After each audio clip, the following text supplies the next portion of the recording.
Hello, you're watching Roundtable. The conflict in Ukraine, tensions with allies over Brexit, and rebuilding international trust in a post-Boris era.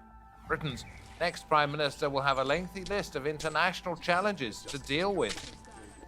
Boris Johnson's dream was of a so-called global Britain, but did he achieve it? And can his successor do better when he or she steps onto the world stage?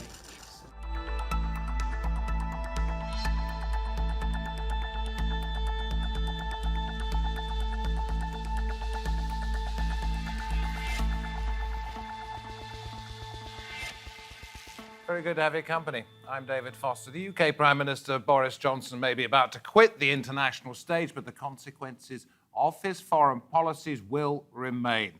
His efforts to confront China saw greater British military presence back in the Indo-Pacific region, while in Ukraine he became a popular figure because of the help he provided to fight Russia. Under Johnson's leadership, the UK became the second biggest supplier of weapons to Kiev, behind only the United States. At the same time, however, Johnson made cuts to the amount of aid that Britain sent abroad and even faced accusations in some quarters that he didn't take foreign policy seriously enough. So what should the next holder of the keys to Downing Street do differently? We head first to Poland. Michael Bosiok joins us from there, global affairs analyst, who's just returned from Ukraine, Ukrainian descent yourself, Michael. In Brussels, Peter Wilding, political commentator, the man who coined the word Brexit, now special advisor to the Conservative MP Tobias Ellwood, who is chairman of the Defence Select Committee. We go to Surrey. In the UK, pretty near London, Ian Bond is there, Director of Foreign Policy at the Centre for European Reform, and in Washington, D.C., Melinda Herring, Deputy Director of the Atlantic Council's Eurasia Centre. And if you four don't know what's going on in the world and how people regard Britain, then nobody does. So, Michael, let me come to you first of all, just out of Ukraine, going back in within the next 24 hours. How is the UK regarded, not just in Kiev in political circles, but on the streets as well? Sure. Good to be with you. Well, I almost feel that Mr. Boris Johnson's upcoming departure was more of a issue in Ukraine than in the United Kingdom. In fact, there are a lot of expressions of sadness almost that the Prime Minister was leaving. But having said that, I think that the UK is very well respected as an earnest and a partner that delivers advanced weaponry and also training. So along with the United States, I would say it's one of the top 3 or 4 relationships that Ukraine has right now that is very, very important in this war, and that could actually change the balance of power on the front. So let me ask you this. What must a new Prime Minister, he or she, not do to remain well regarded? 2 things. One is not to follow the lead of Canada, where I'm from, and toy with sanctions, amending it as they see fit. Canada is, to the great consternation of the Ukrainian diaspora and Ukraine, sending generators that it was repairing in Canada back to Russia via Germany. That is unacceptable. The second thing is that the new incoming Prime Minister must press for the ability for Ukraine to close its skies to Russian missiles, those that are coming from 1,000 miles away from inside Russia, because until that happens, no inch of Ukraine can be considered safe. Okay, so let me go to you, Peter. You work for Tobias Ellwood, chairman of the Defence Select Committee. Doesn't happen to be in the running to be Prime Minister, but is influential when it comes to matters military internationally. Is that something that he wants to see done and he's likely to put pressure on the new Prime Minister to do? Very much so. I mean, Tobias, for a long time now, has famously in his liaison committee interview with Boris Johnson last year, in which he made quite clear that the integrated defence review is now out of date, that GDP expenditure on defence should be increased to 3%, and that Britain should be front and centre in defence and security and intelligence dialogue with our European counterparts and, of course, Ukraine. So, yeah, I mean, there's no question now, and it's not just Tobias who said that. There's a great momentum in the Conservative Party leadership election. to major on defense and security. It's obvious why. It plays to the Conservative Party's sort of DNA. Mr. Elwood, we went to Ukraine just a week before the war broke out. Our relations with Ukrainians is very, very strong. We know they look to Britain, and Britain will continue to deliver no matter who the Prime Minister is. Okay, more spending on defence, a no-fly zone. Let's run through some of the other things which I'm going to ask you all to comment on. Get Brexit done, global energy crisis got to deal with. Russia, Ukraine, well, we've talked about a little bit of that. COVID-19, possible fifth wave in the UK, and migration, the issue of Rwanda, and relations with the United States. Ian, let me come to you on that. An endorsement from White House Press Secretary Karine Jean-Pierre. Let's hear that, and then we'll chat. Our alliance with the United Kingdom continues to be strong. Our special relationship with the people in the country will continue to endure. None of that changes. And I will remind you just a week ago today, when the president was in NATO, in Madrid, for a historic NATO summit, as you heard him speak at the press conference. And you saw what happened. You saw a reassurance, a reaffirmation of NATO countries saying again what they are going to continue to do, continue to support Ukraine in their effort to defend their democracy against Putin's brutal war. Is the UK's relationship, no matter what this person says, Ian, as strong as it once was? Is there a special relationship? Is the UK going to have to do more work to get the US on side in whatever it wants? I think the answer to the last question is yes. In some areas, the relationship still is quite special, certainly when it comes to intelligence cooperation, for example. But the Americans have been somewhat disappointed by the defense capabilities that the UK has been able to deploy for a while. We didn't do as well in Afghanistan and Iraq as we thought we were going to, or as the Americans thought we were going to, and I think that's been a factor.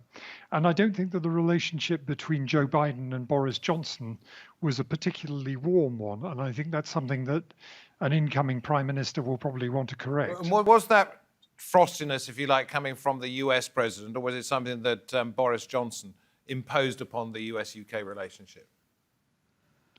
I think it's largely down to the fact that they're very different people, and on one issue that Joe Biden has paid particular attention to through his career, namely Northern Ireland, Boris Johnson seemed to have made things worse. And I think Biden, has made clear on more than one occasion that he didn't like the way that Boris Johnson was handling the Northern Ireland dossier.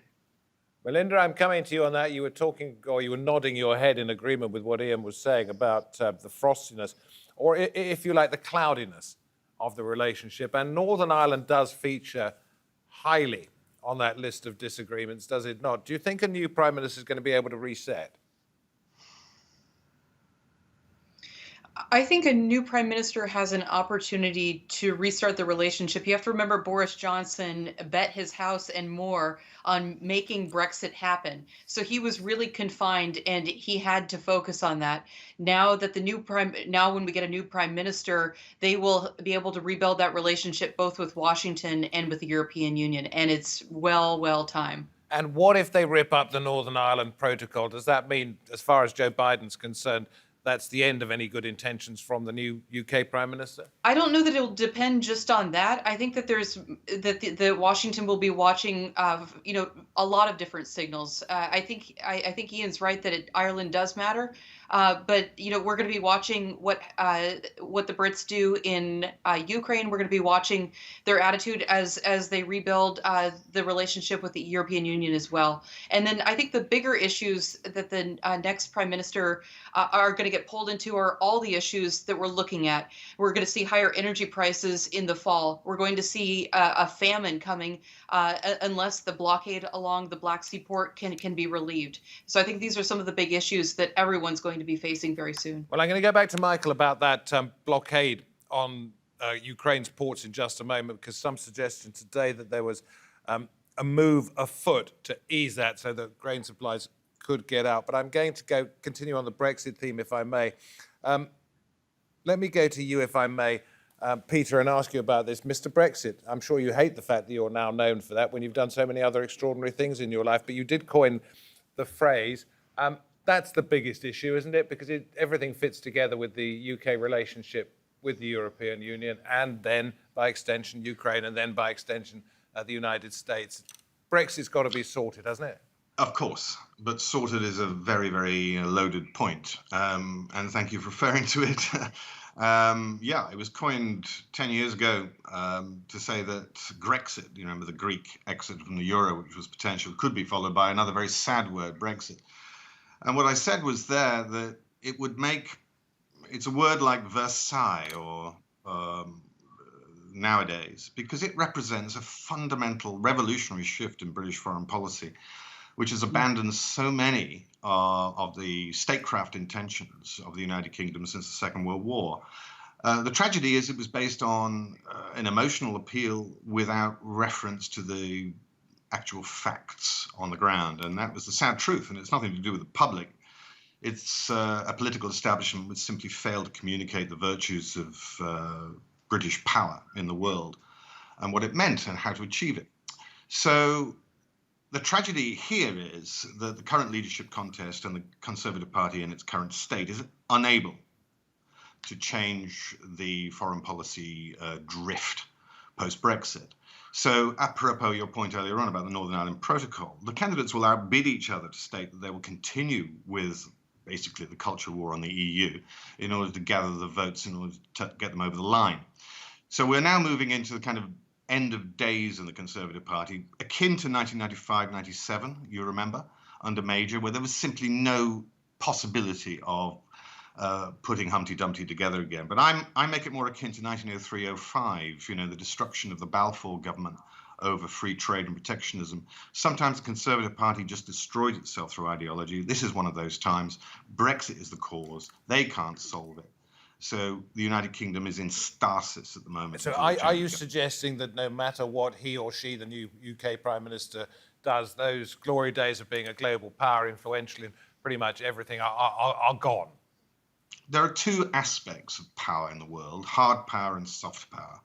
There's no question, I mean, having been to Ukraine with substantial and continuing communications with the leadership there that we have, obviously, the United Kingdom is, you know, number two power.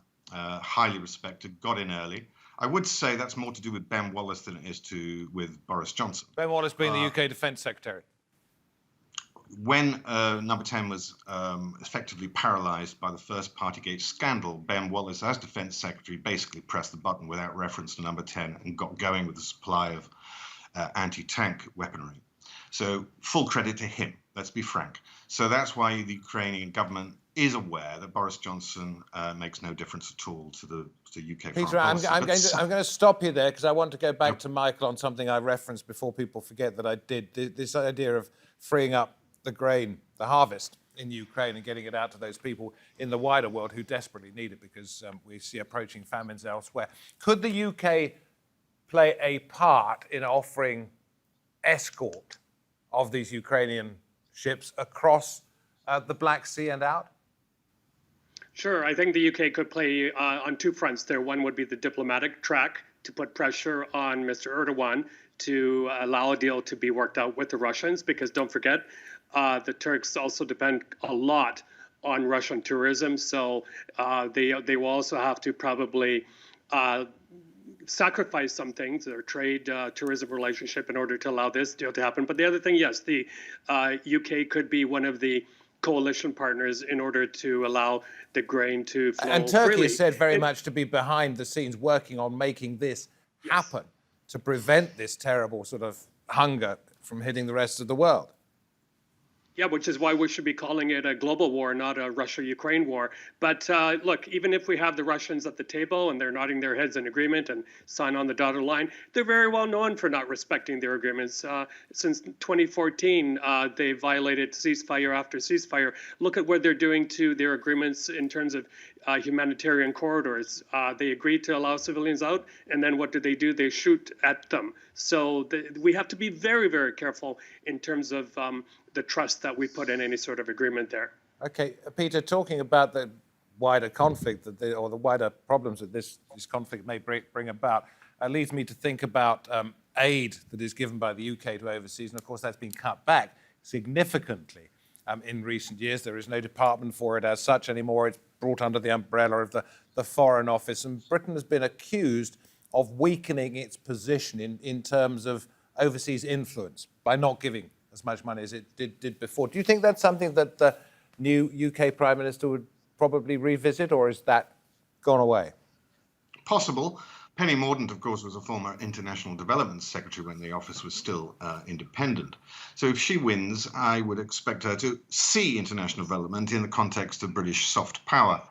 The problem, as ever, with the Conservative Party was one of words. The kind of concept of giving aid to foreigners, of course, was totally antithetical to the nationalistic base of the Conservative Party. But Mordaunt and others recognise the importance of aid to Ukraine. But nevertheless, you might have noticed a list of countries that were pledged to rebuild cities in Ukraine post-war. You're going to think I'm awfully rude, Peter, but I meant to say Ian at the start of that question. You've got a very good point in. You probably all think I'm the one who should be resigning at this particular moment, but it's about soft power, Ian, and I'll come to you, Melinda, in just a moment. Has the UK lost any chance of re-establishing that, or if it puts more money back into the aid budget, creates a new department, does that return? Is that a priority? Well, soft power isn't just about the aid budget, but certainly that's an important component. And especially at the moment, with the prospect of a global famine, I think it would be good to see the UK stepping forward more in that area. But it's also about support for things like the BBC. Hugely important that we can show a successful free media to the world. And it's about the accessibility of our country. It's about getting people to British universities. It's about giving people a good experience of the UK. And I'm not sure that at the moment we are achieving that. And I'm not sure that the rhetoric that's coming out of the candidates for the Conservative leadership is helping. What about the cost of living crisis? Are other countries experiencing exactly what we are? Is it something that the new UK Prime Minister could do if it's an international problem? I think the cost of living is a pretty universal problem, and some countries are suffering much more than we are. But we are suffering quite badly, and any Prime Minister is bound to want to deal with that. And this is where, I think Peter's point about defence being in the DNA of the Conservative Party is right. But the other thing that's in the DNA of the Conservative Party is cutting budgets. And my worry is that it's the second that in these circumstances might become predominant, and we'll see the UK trying to save money at the expense of some pretty vital interests. Melinda, I was talking to somebody fairly recently who has got close business associations with Ukraine. He has had a flat in Moscow. Most recently, he's been living in Armenia, and he was asking me, as if I'm supposed to know, how long I thought this war would go on. And I said, well, look, it ain't going to be quick.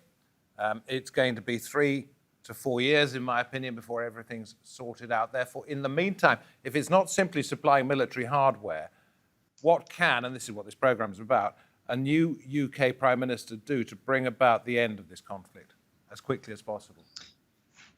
Okay, so that is the big question. So it is really a game of a war of attrition at this point, and a race to resupply.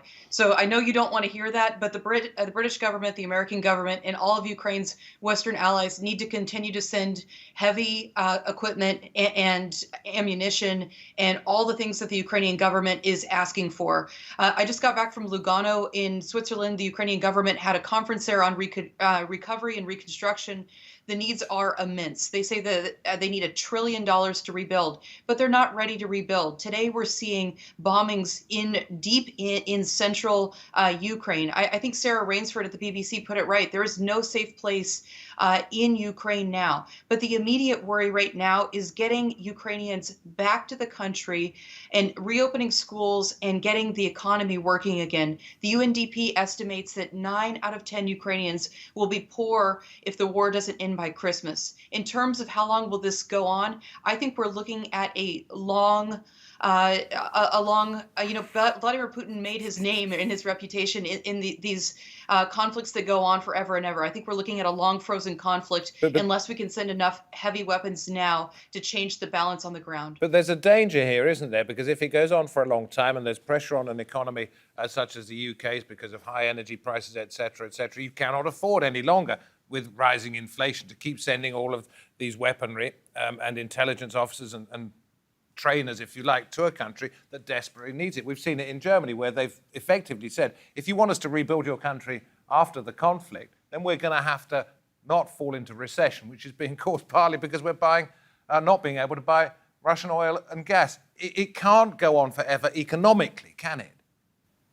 That's exactly right. And Vladimir Putin is betting that he can last longer than the Western world and the Ukrainians. So that's really why time is of the essence at this point. We know that it's going to be very, very difficult for Western governments to continue the full-throated support that they've shown Ukraine so far. So, Ian, where can a new UK Prime Minister, and I'm sorry for repeating the question time and time again, but that's really what the headline of our programme is, where can a new UK Prime Minister attempt to hold together some kind of union, if you like, of solidarity with Ukraine, rather than seeing it fall apart on an individual basis?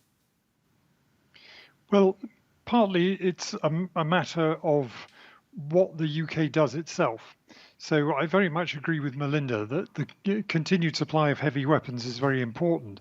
The UK doesn't have a limitless supply of heavy weapons, and I think one priority for an incoming Prime Minister must be to mobilise British industry to produce some of the weapons that are needed at a faster rate, and that means spending money. And then you have to back that up with a narrative.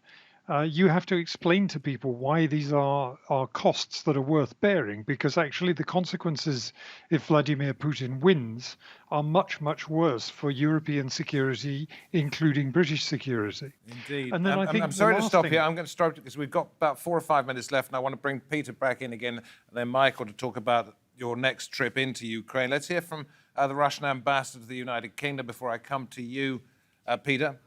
I do believe that he concentrated too much on geopolitical situation, on Ukraine, certainly, on these difficult issues of geopolitics, and he left behind very much country, people, state of economics, and this is what has brought this outcome. Does that say to you, Peter, that the Russians are worried about the kind of influence that the UK can have?